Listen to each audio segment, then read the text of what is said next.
Hello,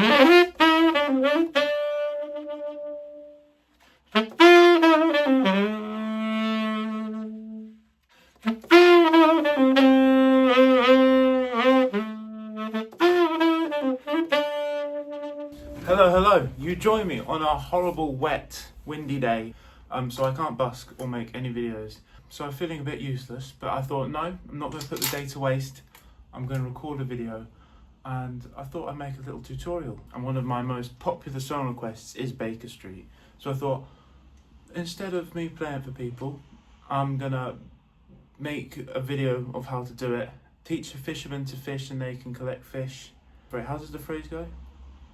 Collect fish, give a man a fish and then he's just got a fish, and then if he can fish he can then have all the fish and do it himself. So in this video I am going to show you how to play Baker Street. It is comprised of 4 main phrases, so let's jump into it. This is a tutorial for tenor saxophone or B-flat instruments, but if you're new to playing the saxophone, you'll know if your saxophone is a tenor saxophone because it will have a curved neck. If it's got like a straight neck, it's going to be an alto sax, and you'll learn all of this tutorial on your sax, and then you'll play it with the original record, and then it will sound wrong and you'll be heartbroken. So go and find an alto sax tutorial, because it will be slightly different fingerings and different notes. Our first phrase goes like this. So we're starting on a G, so that is fingers, your index finger on the first finger, your middle finger on the second button, and your ring finger on the third button there. And you should get at this.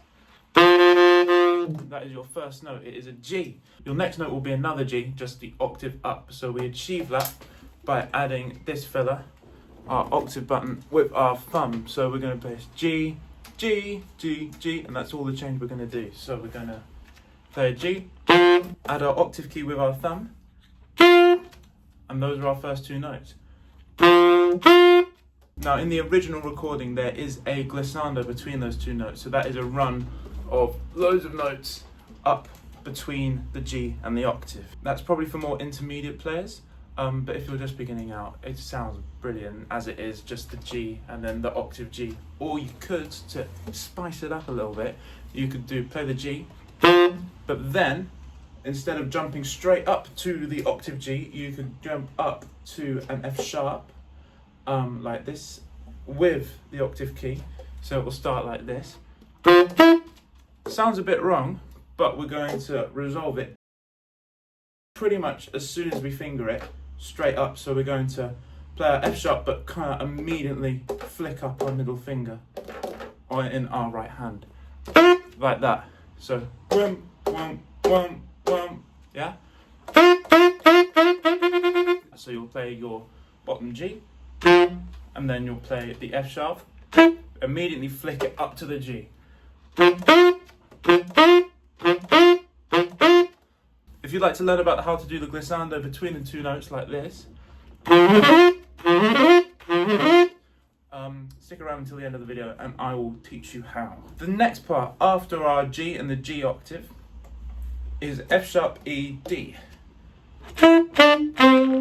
That's straight down. F sharp E D. This hand stays exactly the same.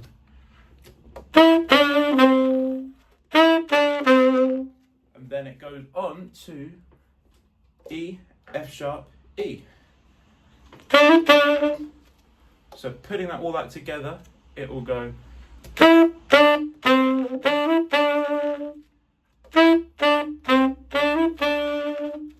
Adding the G and the G octave before that. And that is our first phrase. Our next phrase starts on a B, so that is just like this, no octave key on the side. We're going to keep our thumb nicely on the thumb rest here, and it starts with a B, so B to octave G. We're going to put down our middle finger, our ring finger, and we're going to apply the octave key there. So all together it'll be. From there, we are going to go down again, like we did in the first phrase, to F sharp, E, D, down to B. F sharp, E, D, B. Put it together.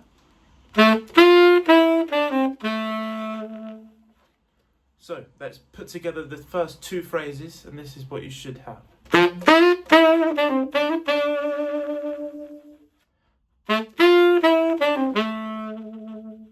Run through those first two phrases a few times, see if you could link them up, maybe get it up to a bit of speed, but if you feel like you're struggling, going too quickly, slow it down. Moving on to the third phrase, you're doing well. We've reached the third phrase, we're 75% there. Like the second phrase, this one starts on another B, and then we're going to go up the octave again to G.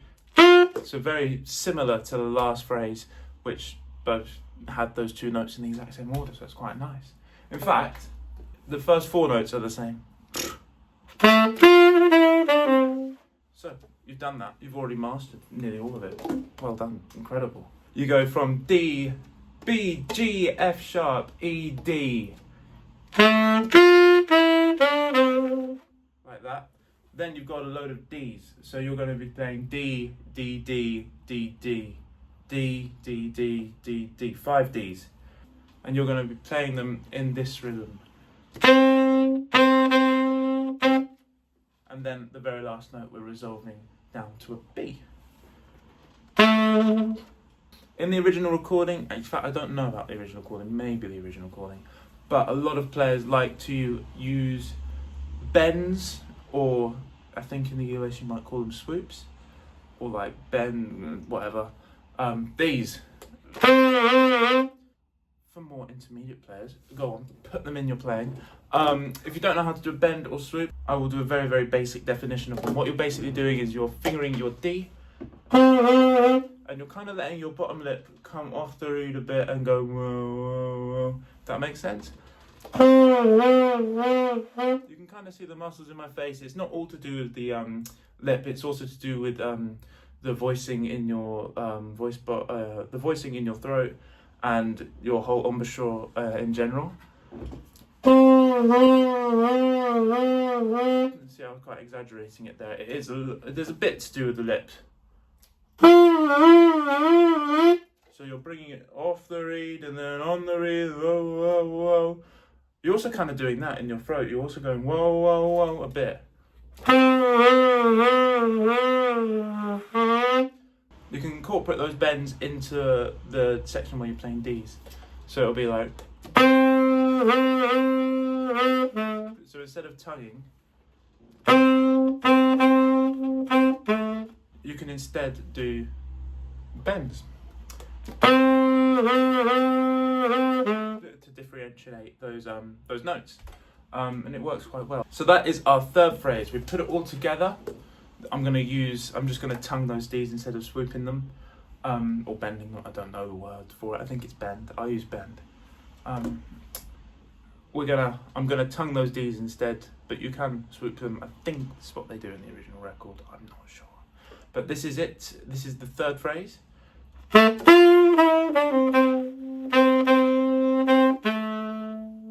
So moving on now to our fourth and final phrase. Believe it or not, it starts on a B, and then it goes to our octave G. All phrases 2, 3, and 4 are like that. It's quite nice. So you're going from... So that is B, G, F sharp, E, D. And then from our D, which is your index finger down, your middle finger on the A key, and your ring finger on the G key, then you want your index finger down, middle finger down, and your ring finger on down as well. From D up to E. Changing nothing else apart from that finger, getting off, it gets a break, it's going on holiday to New York. It's off. And then it will remain off, and its friend will join it on holiday. So from E, you're going to remove your index finger, pointing finger, like that, and you'll be like, kind of like some people like snail. Anyways, let's do this properly. E, removing your index finger. Middle finger's the only one down in your right hand. Once you're up to the F sharp, it's only a short break.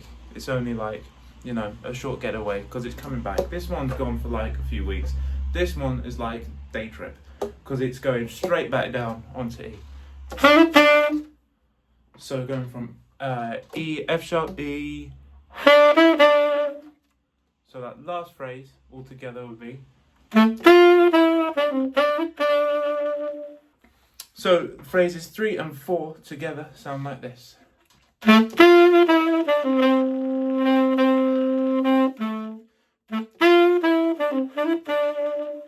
Practice those two phrases together, see if you can get them together.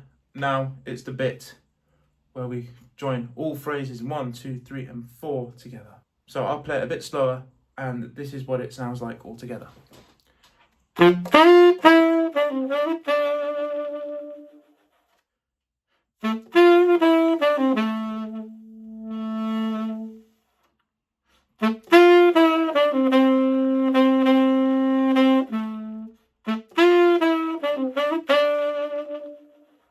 And that's it. That is Baker Street in a nutshell. Going back to the beginning of the video when I was talking about the glissando between those two notes, and I was saying that you could do your little F sharp flick off instead, or just G and then the octave. In the original recording, it's a glissando, and a glissando is a bunch of notes in between two notes. So you've got one anchor note and you're getting up to this anchor note, but you're going to fill it with notes in between it. Just to clarify, this is for intermediate players. The easiest way of thinking of it is a D major scale starting from G. So what's the D major scale? Well, the D major scale has two sharps. It's got F sharp and C sharp. But you're going to start it from G. So you're going to play G, A, B, C sharp, D, E, F sharp, G. So we're going from G to G with those notes. So again, it is G, A, B, C sharp, D, E, F sharp, up to G. Instead of tonguing that, we're going to slur it. So that means just blowing into our saxophone and not stopping the airflow with our tongue on with the reeds. And then just speed it up, speed it up, speed it up.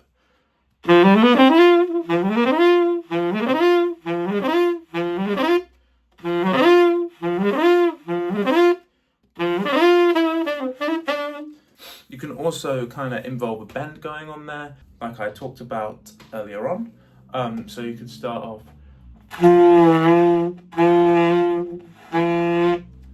And then as you're playing through that scale, G to G, you can make your lip tighter against the reed as you normally would playing. So without doing the scale, this is what I kind of mean. So it's kind of helping you build it up, if that makes sense. And